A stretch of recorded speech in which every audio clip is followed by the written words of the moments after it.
onto another road that's going that way and see if we can catch up with the rest of the herd, because that's the direction we wanted to go to follow up on a leopard that was seen earlier today. Very exciting afternoon. You've seen the hippos now. You've seen an elephant. I hope you're keeping a list of all the wonderful animals that we're showing you. Don't forget the birds as well. And Ralph has gone and found another animal for your list. And this one is one of the favorites from the Lion King. Well, yes, look what we've found. These are wildebeest. Now, they also are on the Lion King. Remember when they all stampede down the canyon, and that's when the little cub gets caught in the way. Well, these guys aren't stampeding. They're all watching us, and there are actually a couple of them also rolling around in the sand. They do like rolling around in the sand. I don't know if you can see them from there, but they're very much like zebra, who also like rolling around. And I'll just show Ferg exactly where. There, Ferg.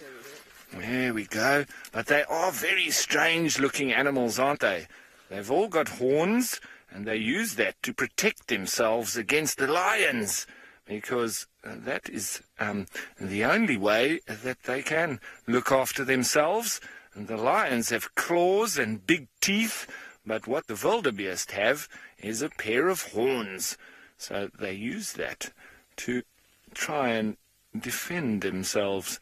But these guys are just very relaxed now. They're not doing too much.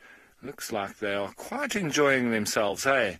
And they're quite hairy, and they've got quite a big mane. That's what you call that long hair around their neck. That's called a mane.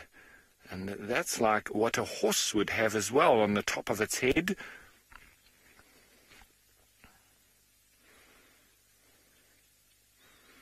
Now, sincere, wildebeest don't really attack other animals because they all gang up together and try and look after themselves against the lions. So you might have zebra and impala and some of the other animals all walking together, and they don't really fight with each other. The only ones that they fight with are the lions, because the lions try to eat them. But the lions also need to eat. So, well, that's just the great circle of life, isn't it? But these ones aren't getting eaten at the moment, luckily, and they're quite relaxed. They're just looking at us thinking, what are those strange things? All right, so hopefully these wildebeest aren't going to be got by the lions, but I hear that somebody has found some lions.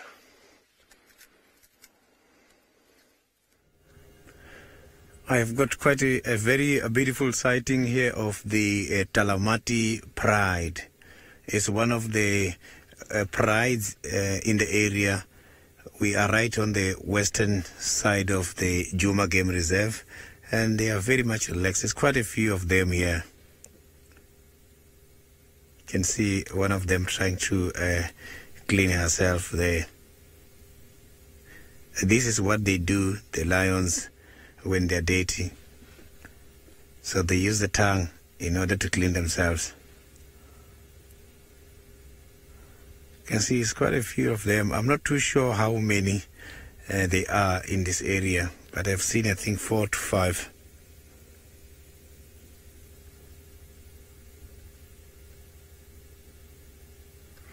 So the lions,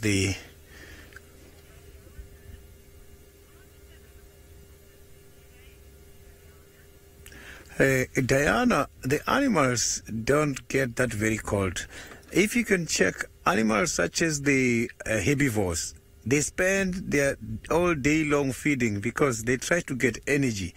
The food they are eating every day for long hours is the energy they are trying to have in order to survive against the cold. So lions, cats, mostly they do their activities when the temperatures are cool. So the lions get excited during these kind of temperatures. So normally by this time of the day, lions are sleeping completely flat. But I can see some of them are even more active, whereas some are still sleeping. So we are lucky to find that some of them are just relaxed with their heads up. These animals can sleep for about approximately 18 hours.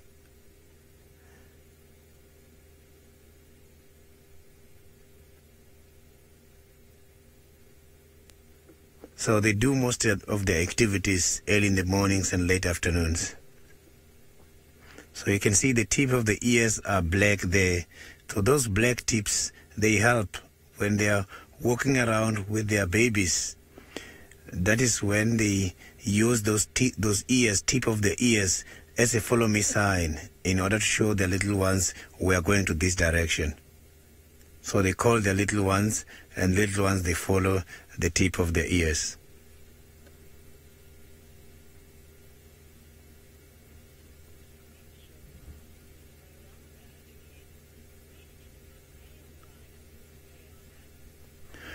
The question from Diana, the males, I haven't seen them. I'm trying to check here, and I haven't spotted any of the males. But when it comes to the animals such as the lions, it's normal. The females, they walk in prides. A pride is just a group of lions consisted of the females together with their little ones. Males, they tend to form their own group. It is called a coalition. So we don't have it here. Coalition is just a group of males.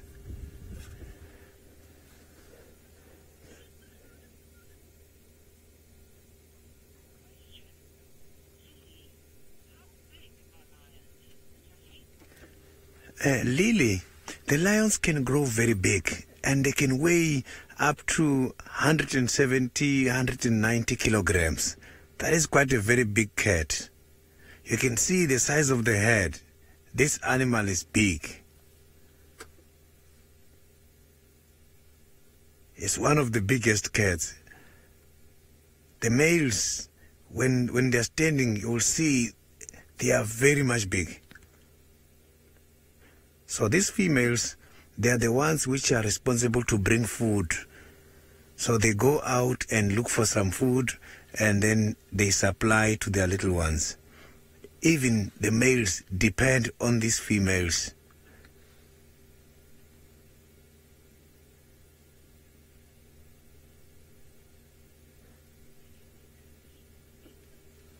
So now, while still enjoying the lion sighting, we can now go to Steve and see what the elephants are doing on the other side.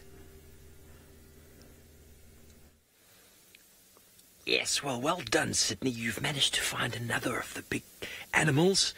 We have come around and found the rest of the herd. And here is a few females with a youngster in the front. And that female there, you see her flapping her ears now. She was actually asleep. They fall asleep on their feet, elephants. If they're not eating and they're not drinking or walking, they have a little nap. And they don't often lie down when they sleep. They often stand up like a horse and just kind of nod off for a few minutes. And her youngster, probably her son in front of her there, is looking for a little bit of attention. We all do that, don't we? Mom and Dad want to have a little nap, and now it's time we want to play. He's going to come play with us now. He's got himself a stick. Look at that. I've got myself a stick. Mom's awake now. He's going to come and show us how big and strong he is. There we go. It's probably about a 5-year-old, that one. 5 or 6 years of age, judging by the size. And there you can see Mum is busy digging. She's woken up and she feels like she needs a snack of roots. And she's using her foot to dig into the bushes there. And look how that youngster is learning. The youngster is watching and seeing exactly what Mum is doing and learning, okay, if I do this with my foot, I'm going to be able to get something from inside of there, and then I can use my trunk or even my tusks. Reese, you want to know why they have tusks? Well, the tusks are used for digging into the tree and then ripping off the bark. Sometimes they can even take a branch and sort of hold it over the tusk and then break it with the tusk. So the tusk is very useful in allowing them to eat. And the males, the big males, they actually use their tusks for fighting. So not only do they use it for stripping the bark off of trees and breaking branches, they also use it to compete with other big males for the breeding rights to the females. So this little youngster, not that little, is learning from Mum. They are very smart. Oh, did you hear that? Mum is saying, no, not now. I don't want to give you attention now. I'm hungry. Alex, not all elephants have tusks. Some of them are born without tusks. That's kind of like a genetic thing. Some of them are just have and some don't, but most elephants do have tusks. But it's one of those things that happen every now and again where they just don't develop them. There she is. Where are you going, Mama? She's woken up and she's realized how hungry she is. She's going to show you what a bulldozer she is. Look at that. She's pushing the whole bush over. She wants to get at the roots. These trees, they take lots of their best bits, all of their good stuff, into the ground, underneath the soil, to hide away from all sorts of animals. And she knows it. You can't hide away from an elephant. They are very big, very strong, and if they want to eat something, they're going to get at it. Very, very cool. There we go. Look at her. Look how she's smashing it down with her head. Jordan, you want to know how they can protect themselves? Well, have a look at her. She's taking that small tree and she's just squashing it with her face. Elephants are very big. They can get up to 13,000 pounds. The big males, the females not as big as that, but you know, even that lion you saw there, they will never get more than 400, maybe 500 pounds, never ever. So elephants are far bigger than they are. So what they'll do is they can chase things, they can squash things, they can hit them with their trunk, they can kick them, they can stab them with their tusks. There's lots of things that elephants can do to defend themselves, but one of the biggest things that they do is they just make themselves look very, very big. They spread out their ears like this, and they stand up very tall, and everyone gets very scared and runs away. They try to do it to us sometimes, but it's very important not to run away, because if you run away, it becomes a game to the elephant, and then they want to chase you.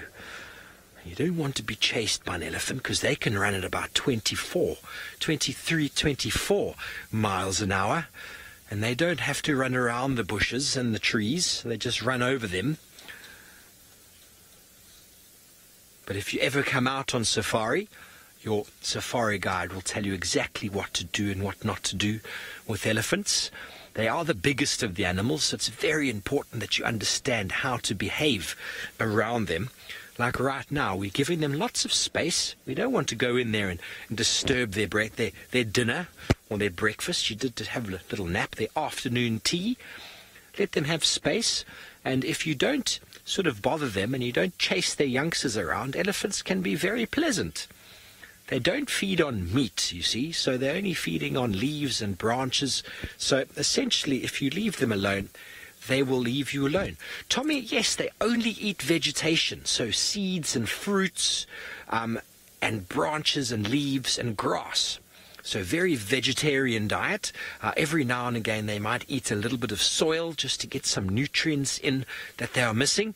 And every now and again it's actually quite funny to see. But if you look in the road over here, Darby, we look at one of those dung piles. And you see one of those balls in the road? That is an elephant dropping.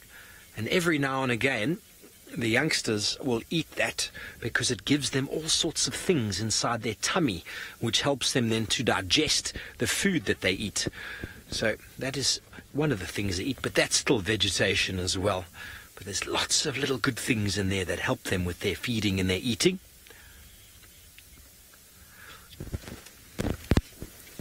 Okay, well, thank you very much to all the schools who joined us this afternoon. We've managed to show you some of the best and biggest of the animals out here in the savannah. I hope we get to see you again soon. Please do come back. Have a beautiful day, and we'll catch up with you soon. And while we say goodbye to you, we're going to be going back over to Ralph, who's trying to catch up with the little chief. Yes, well, I am trying to catch up with the little chief, but obviously we always stop for everything else in between. And I just want to welcome back all the regular viewers. And I also want to remind you to please send your questions and your comments to the hashtag Safari Live on Twitter and on the YouTube live chat as we're watching these magpie shrikes having a little tiff with a yellow-billed hornbill. I'm not sure what it is that they are having a bit of argy-bargy about, but nonetheless, it's always easy with the sort of blackbirds because there's not a large array of different blackbirds in the bush here in South Africa. If we can think of them, it would be the magpie shrike, southern black tit, the fork-tailed drongo is also pure black. The square-tailed drongo as well. What else? The bigger one would be a black eagle or the Verreaux's eagle. What else are there? If you think of any other black birds, maybe a red-winged starling is a little bit black with that red on the wing. Yes, thanks, Lou. She's saying the cuckoos. So if you think of any of black birds, send it to the hashtag Safari Live on Twitter. Which are the other black birds? So we do have some of those. I think the Class's cuckoo. No, he's got the green in him. Let's hear it from you guys. Which ones? There are, I know those cuckoos, but you can tell me as well. And so there's not too many black birds, and especially just with a little bit of white on it like that. We know the southern black tit is a little bit smaller, also with a white on him. So it's pretty easy to identify, but these guys got much longer tail than that of the southern black tit, and their call is quite different as well. Now, we're making our way towards Twin Dams. Right, Mafuta, you say the cuckoo shrike or the black cuckoo. Absolutely. Good one. Thanks, Mafuta. Yeah, so what else? Which other ones? Angie, you say penguin. Bobby, you say crow. Yes, absolutely. Well done, guys. Penguin and black. They also got white on them, but we wouldn't find them in this kind of habitat, but absolutely perfect. And there's a couple of other ones as well, so send them in to the hashtag Safari Live on Twitter. Right, I think I'm going to continue on. We are trying to look for Hosanna, otherwise known as the Little Chief, and we do know where he was this morning at Twin Dams, just hiding in a thicket there. So we're going to go see if we can catch up with him, if he hasn't moved. If he has, well, we'll just have to practice our tracking and trailing then, won't we? So I think it's time for us to move on as these birds have moved on. And so while we're searching for leopards, let's head you on over to the lions.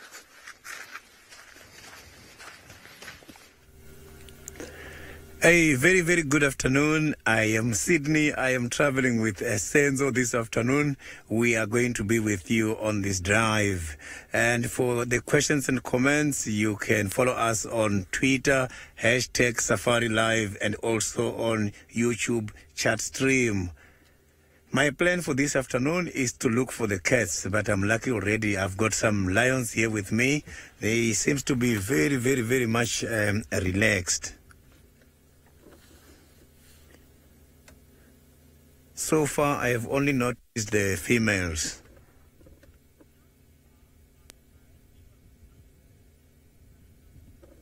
Raphael, the distance between these lions and the buffalo head is quite very big.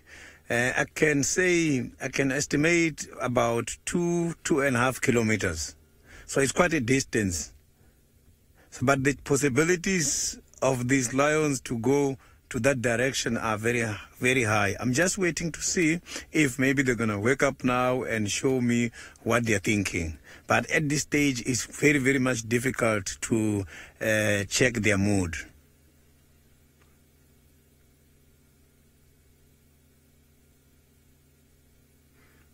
So, but if nothing is happening, if it's like this, I am going to leave Yeah, if nothing is happening here, I'm going to leave the sighting, go and look for something else and come back again afterwards. Because I know the cats, they can spend much of their time just lying down like this. 18 hours is a lot. And I don't know how many hours they have spent so far relaxing here. Yeah, indeed, it is a very good sighting. To me as well, this is very much exciting.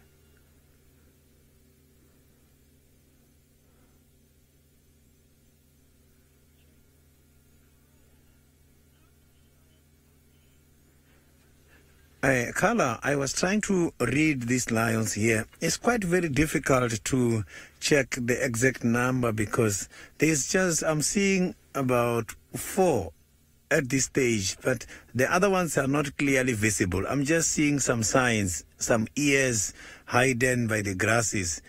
So I'm not too sure of the exact number. Maybe before we leave, we might be able to see if they change and try to reallocate from where they are and move. Because I can see now some of them are starting yawning and they are showing some signs. They are becoming active a little bit now.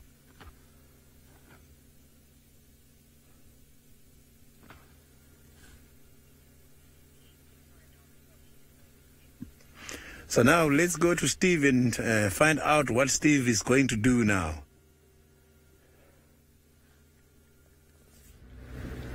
Well, hello everybody. Yes, well, we have left the elephants and we are now on Cheetah Cut Line. There was apparently some shouts of some zebra coming from this area. I didn't hear them myself. We've got some tracks all over the road. We saw some zebra earlier down that way. But our plan is the leopardess Chandi was found this morning on Torchwood. So we're going to head over there. Hopefully we can find her. Apparently she had some meat. So as we know, when Tanya's got some food, often we can find her again. It's when she disappears or doesn't have meat that she disappears. So we're going to see if we can get there. I'm going to take the next right in. I'm just driving quite slowly up here to see if I can hear or see anything of the alarm calls that I was directed towards. Nothing as of yet. We're going to go right here. This will take us directly towards Torchwood Lodge and then somewhere south. Just have to have a look on the map. Here we go. We're crossing into Torchwood. Woo! I haven't done this in ages. Just going to announce myself on the radio. Steve from Wild Earth crossing into Torchwood.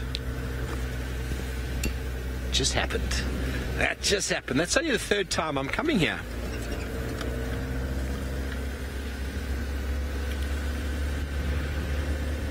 Tex, I'll have a look on the pin. I'm not 100% sure of the road. I'll have another look now. I've got to correlate it with the pin and the map.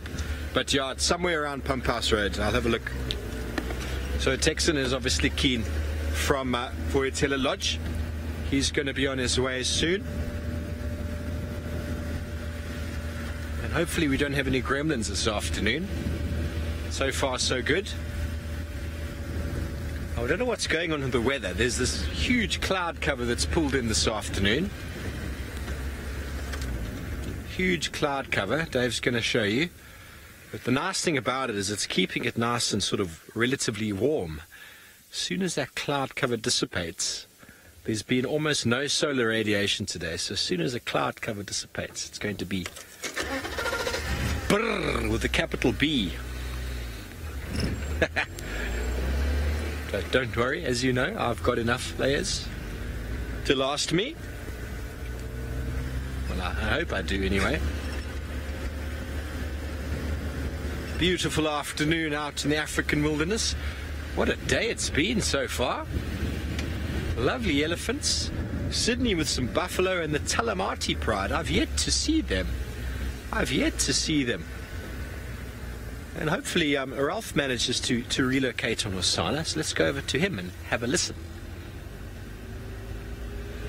Well, I haven't been able to find Osana yet, everybody. But as we come through here, we can just see some animals through the bush over there. And that very characteristic white toilet bottom of a male waterbuck. Now, it looks like they're walking a little bit through the bushes there. They are a little bit nervous of us here. So let's just see if we can maybe get to see them again. I don't know if we will, but we can always try. They are quite nervous because we're on 2 feet, and we know that animals, especially the antelope, are rather scared of us. And when they see us, this very strange, upright walking animal. But let's just see if we can get through the bushes here a little bit and get another little view on them. I think we might be lucky that they find this bush here a little bit safe for them as well. It's between us and them, but they might have moved off altogether. Let's just have a look. See, there they are. You can see their bums through here, but they're going to start disappearing off. There they are. That's it. And there's one female there as well. She's now looking at us. That's quite nice, isn't it? Okay, so we've got a nose, Ferg. If you come this way a little bit, you might see her a bit better. But there she is, watching us, watching her. Well done, Ferg. It's not easy pointing that camera through the bushes here and getting it right on the end of the zoom. So these cameramen have got some serious skills. And we've got a different set of skills. We are the guides, and the cam ops definitely have their work cut out for them, trying to get right in on these guys on a far distance like that as well. It's normally not easy. But as I say, you see, the security of having this thicket between us and them does make them calm down a little bit, and they can feel safe now, that they can see us as well. You often see how the antelope can really want to see what a predator is up to, and that's what they think of us as well. I would have to say that we're, like a super predator, as a lion would be. So they're always very nervous of humans on 2 legs. All right, so speaking of super predators and those lions who love to sleep.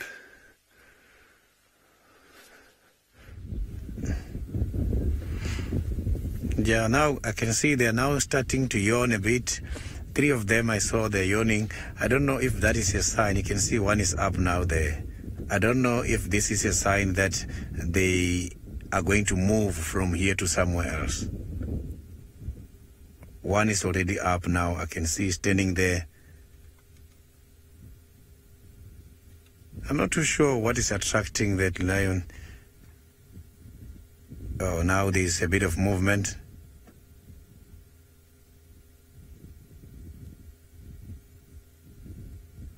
Yeah, just about 2 of them are moving around there.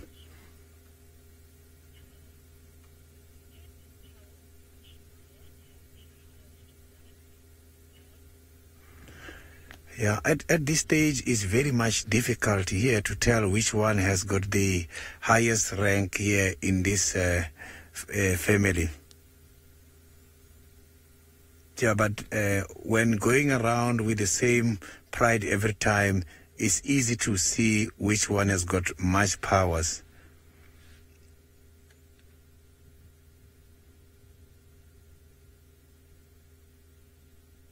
You can see there now the other one is licking the other one's back. That helps a lot in order to create the relationship between the pride.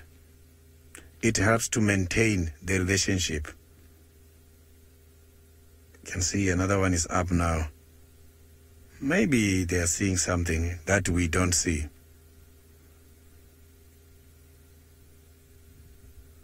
Maybe they are seeing something that we don't see.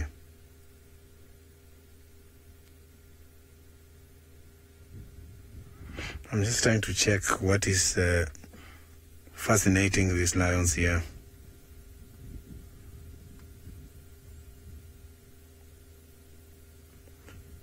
So I'm gonna have to be very much observant and try to see, and I will lower my voice a little bit. Maybe they are seeing something which is nearer that I cannot see.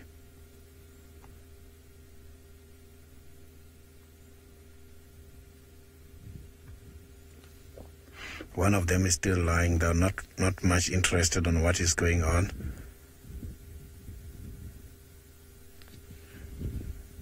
Now I've got a better sighting. They are now coming out.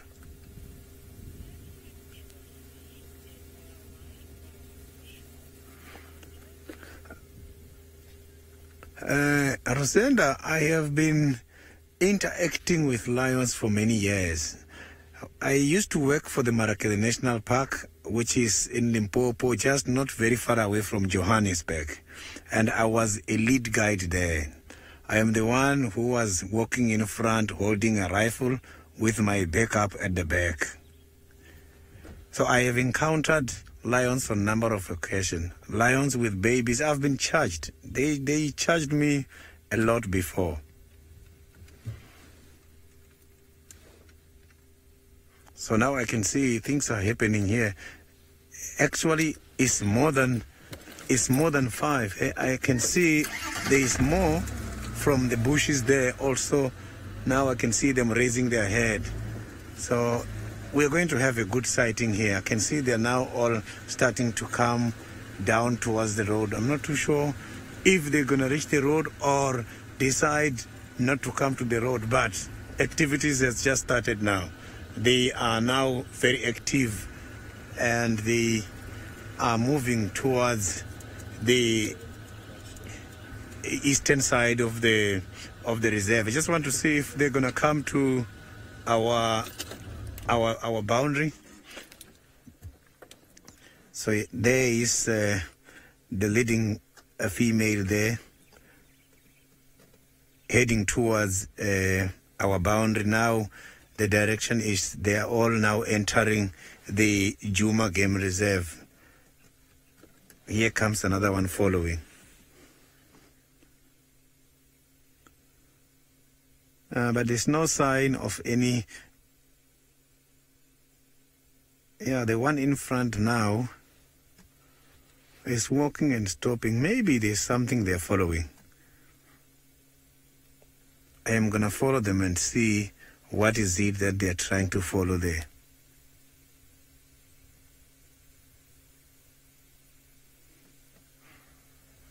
Look at that. Beautiful, eh? Look at the black tips of the ears. These animals, their roar is associated with the African experience. They look very small, but they can make a very big noise. There's one coming now still.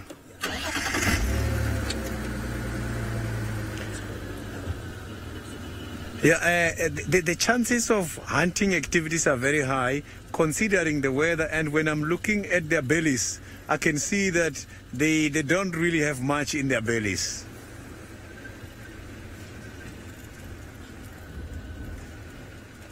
So now I just want to see if we can have a better sighting from here where we are. Yeah, but looking at the bellies, if you can check this one now, going to pass, you can see that she doesn't have much. So I am not seeing any sign of too much food in that stomach. Remember, the hunting activities on cats is motivated by what is in the stomach. When they've got too much in the stomach, they cannot run very fast. So maybe they are looking at something. So when I'm looking at that one on the road, it seems like there's something that they're seeing that I am not seeing, because the other ones went much more this side.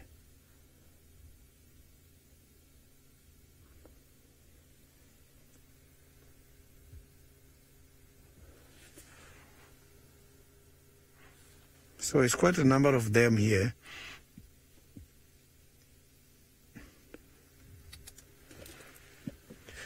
So now I'm just going to pull forward and see what is going to happen. Already I've seen there's even more still at the back. So they are following. I think there's 2 at the back still coming to follow this one. So it's difficult to tell the amount of lions here by this pride at this stage. But as soon as I see them all,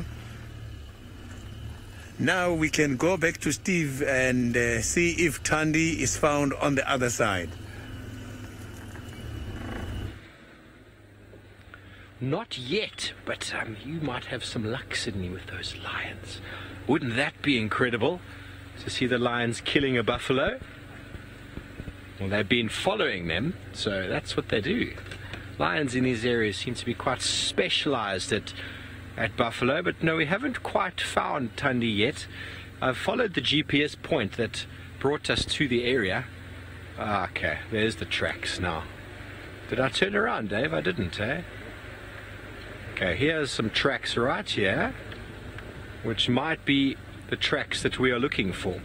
We didn't quite drive this far. So we're just going to have a little look around here. Vehicle's gone off just a little bit over here on the right-hand side. But apparently it was visible from the road, so we're just going to keep very slowly here. There are definitely some fresh vehicle tracks right here, which is what we were looking for. Apparently she had killed a small animal. I wonder if any of you out there can quickly hashtag Safari Live and let us know what you think Thandi might have gotten this time.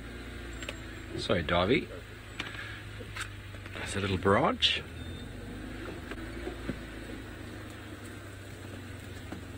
Maybe it's a trick question. Haha, maybe it's not a trick question. Steve Orvo is full of trick questions. Tracks. I'm sure we're going to find her very soon. Won't be far off, but it just goes to show how incredibly camouflaged these cats are. We were just moving up and down with the help of our wonderful thermal camera, just scanning around, having a look to see if we could see her. We spotted a small antelope just up there. Not going to say its name because it might give away your decisions on what you think she might have killed. Okay, so this track's going this way and this way, so I'm going to go straight first, have a look around this termite mound. What do you think, Davy? Look around this termite mound first and then come back to those tracks there. Where are you, young lady? She's not that young, is she? You know she likes termite mounds. And do we think Columba's going to be with her? Thandi, you've been very quiet since Sunday. We haven't seen Columba since last week sometime. Trying to remember when last we saw her. There go the tracks. Gone over this little stump here. We shall do the same. Okay, well, while we try and find Thandi, we're doing whatever she's doing. Let's go to Sydney. The lions are on the move.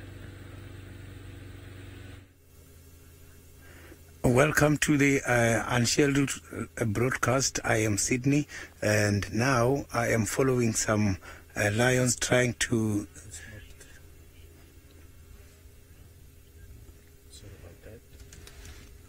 So you can see now is stalking the buffalo.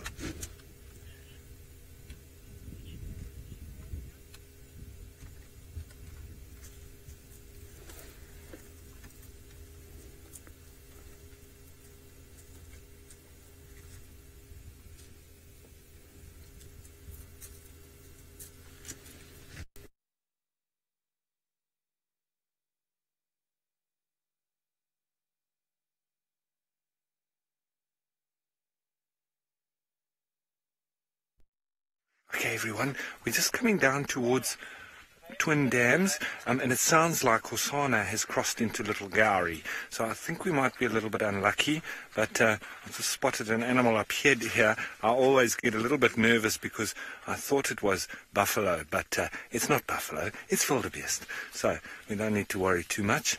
There they are, just ahead of us there. And shame, that's Mr. Hosanna just having walked across the boundary, Gowrie Main as it's called. So he's crossed to the south of our traverse. And sorry about that. I don't know what the gremlins were doing there. You know, they sometimes attack at the worst moment. But, well, nonetheless, we're out on foot, and we generally don't get attacked too much by the gremlins out here. So, well, we can look at these animals that also do look a bit like gremlins do the wildebeest, don't they? I would say they do. They've got a very, very strange-looking face. And I think it's with the Zulus, and I'm not sure about the Shangaan as well. Their sort of cultural stories around them is that the wildebeest is a mix of all sorts of animals. So they are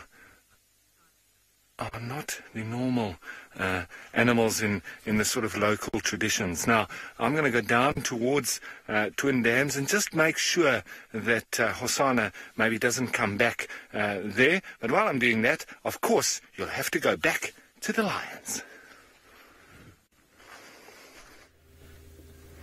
Yeah, it is a very interesting sighting here where I am. I can see the lions are trying to stalk a group of buffaloes. Already they are arranging the positions as I'm talking now.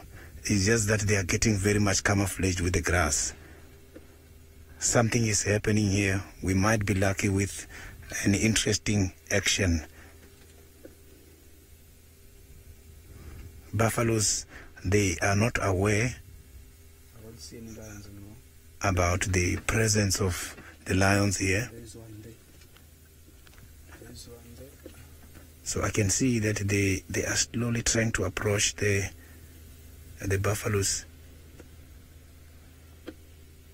So I am not going to move here where I am, and I'm not going to talk loudly as well, because I don't want to disturb these hunting activities.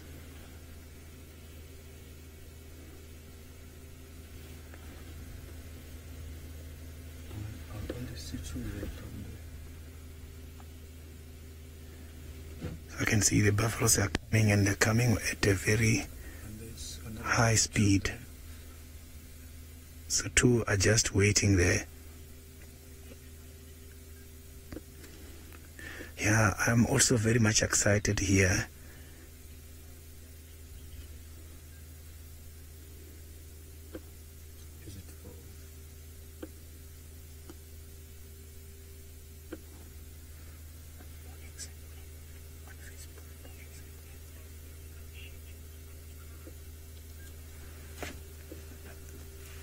Good afternoon and welcome to the unscheduled broadcast. I have got some lion activities taking place here with me now, and for your comments and questions you can follow us on Twitter #SafariLive.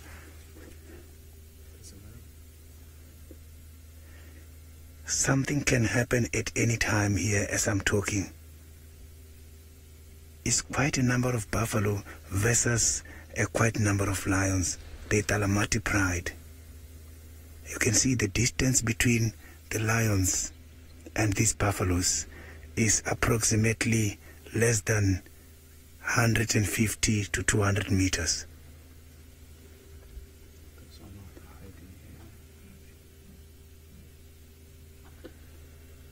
There is even something I heard now. I heard a leopard sowing.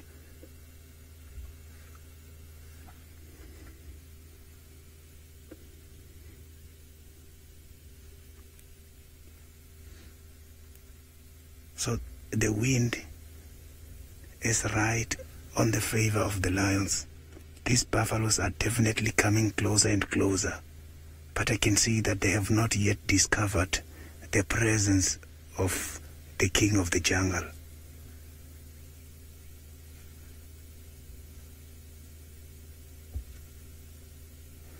It seems like these lions knew about the presence of the buffaloes in this area.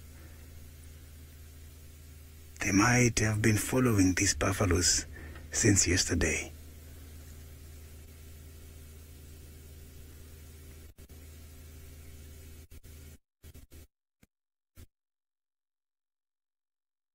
Get in a position.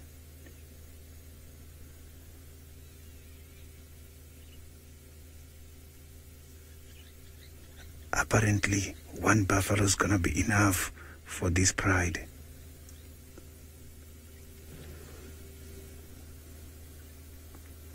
they are very stationary feeding, comfortable, not aware about what is happening in the surrounding.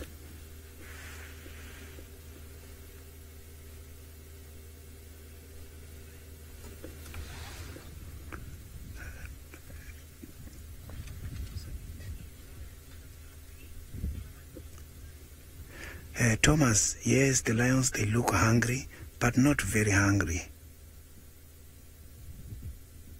You can see another one is trying to have a position, stalking from the northern side.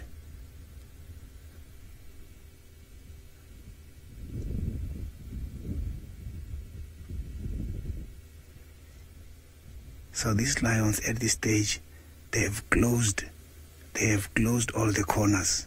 Some are on the southern side of the buffaloes and one is on the northern side, whereas one is right on the front. All the buffaloes have stopped. I'm not too sure if maybe the buffaloes have stopped because they have discovered something, or it's just about stopping to try and check before they move on.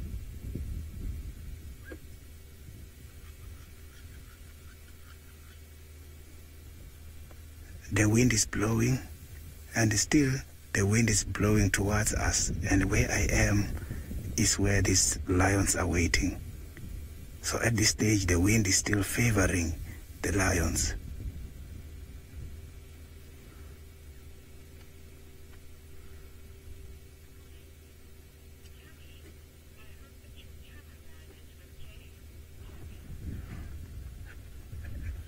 Kenny, my cameraman, is okay. It's just that he's trying to cover all the lions for you to see what is happening at the same time.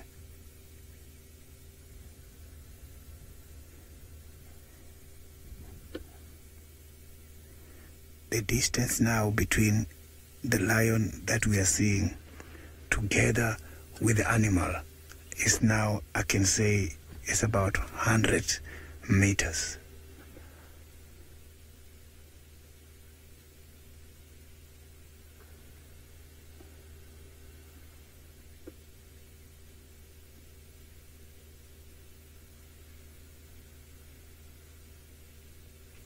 So let's just be patient and see what is going to happen.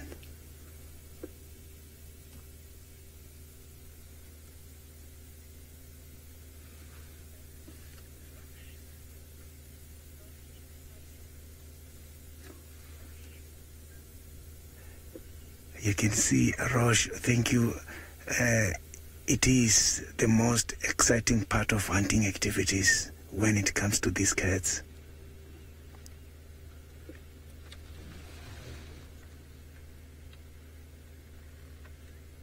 Look at that one. It's approaching very slowly.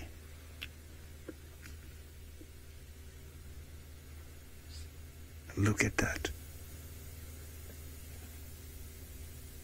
Approaching very slowly. The lions which are already on the southern side are quite very much close to these buffaloes.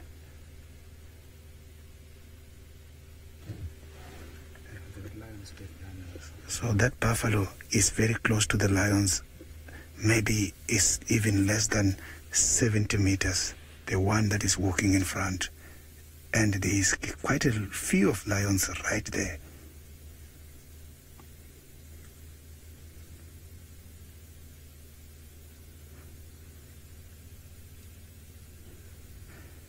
So at this stage, anything can happen.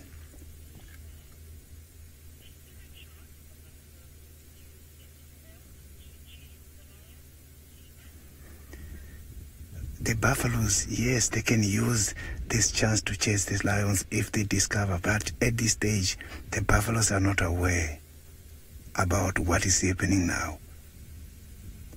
They might not see it happening.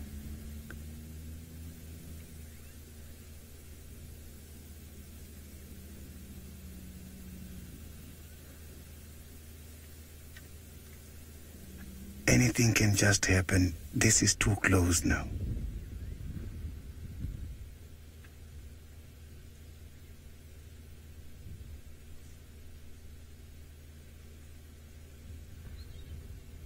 So the buffaloes are coming too close, and these lions are managing to contain them.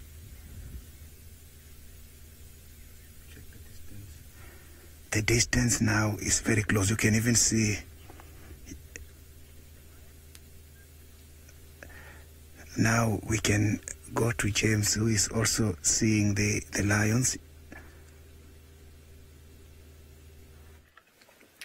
Right, we've come out here to help just sort of get the best possible pictures of a potential lion hunt here of buffalo, which is really the ultimate Kruger predator experience. And there's nobody else here except Sydney, and so I thought, well, let me come round and see if we can't sort of double team this hunt. It's a wonderful situation to be in.